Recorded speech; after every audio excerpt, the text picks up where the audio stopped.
Since the days Jesus walked the earth, his nature and identity has been a topic of discussion. We see this when Jesus himself poses this question in Matthew chapter 6, verses 13 through 17. When Jesus came to the region of Caesarea Philippi, he asked his disciples, "Who do people say the Son of Man is?" They replied, "Some say John the Baptist, others say Elijah, and still others Jeremiah or one of the prophets. But what about you?" he asked. "Who do you say I am?" Simon Peter answered, "You are the Messiah, the Son of the living God." Jesus replied, "Blessed are you, Simon, son of Jonah, for this was not revealed to you by flesh and blood, but by my Father in heaven." The Christology of Christ continued to be a controversial subject for centuries after his death, which leads us into our topic today of Arianism. Today I will be presenting on the controversy of Arianism.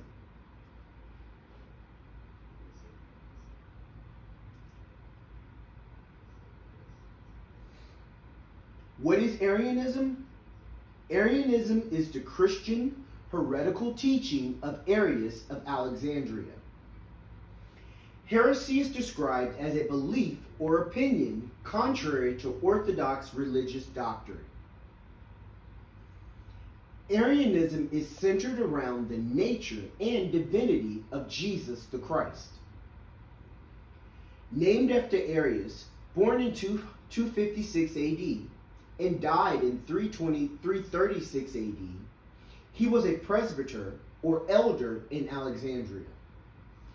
Views of Arianism asserted that the Son was not co-eternal with the Father, but was instead a created being, subordinate to him.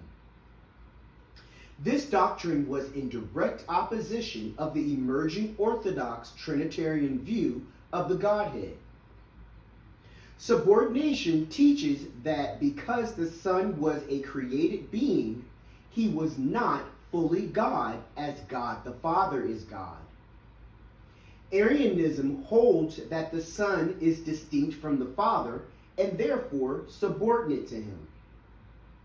He had a role less than the Father. This clash led to the First Council of Nicaea in 325 AD.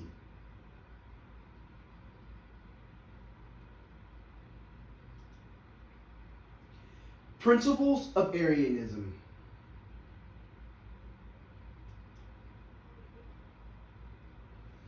The Son was created. Arius held beliefs that before the Son existed, God was alone. Arius believed the Son was brought into being by the Father as the first and greatest of all creations.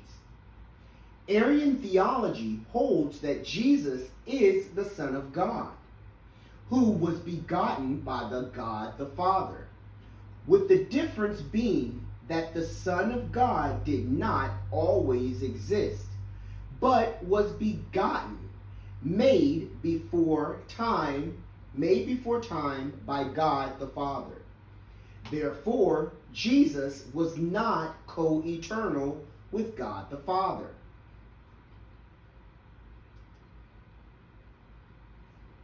The Son was not co-eternal with God, with the Father. The Son was subordinate to the Father. Arianism contends that if the Son was created, then there was a time when he did not exist. This contradicted the emerging doctrine that the Son is eternally begotten of the Father.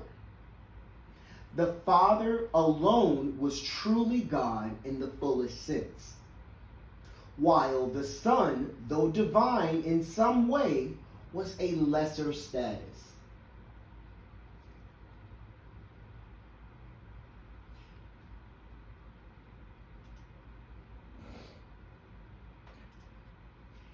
Arian famously summarized his beliefs with the phrase, "There was a time when the Son was not." This was one of the most controversial theological claims in Christian history. It sums up his core belief that Jesus Christ, the Son, was not eternal, but was created by God the Father at some point before the creation of the world. This idea had profound implications for Christian theology, which ultimately led to the Council of Nicaea and created the understandings we now have of the Trinity and the Christology of Christ. Theological oppositions of Arianism. Opposing views of Arianism. Arius' views were opposed by many in the church. Arius' views were opposed by many church leaders, particularly Athanasius of Alexandria, who argued that Arianism undermines the doctrine of salvation. His reasonings are as follows. If Christ were a mere creature and not fully divine, then he could not be the true mediator between God and humanity. Only God himself could redeem fallen humanity, so the Son must be fully and eternally divine. The growing controversy led Emperor Constantine to call the First Council of Nicaea in 325 AD, the first ecumenical council in church history.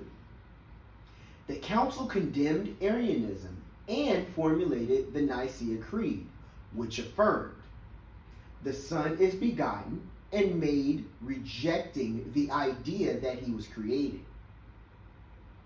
The Son is of one substance, homoousia, with the Father, affirming his divinity.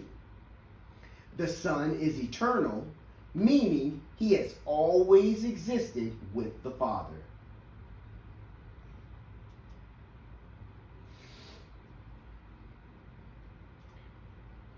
In conclusion, the Arian controversy was one of the most significant doctrinal disputes in Christian history. While it is officially condemned, its debates forced the church to refine and defend its understanding of Christ's divinity.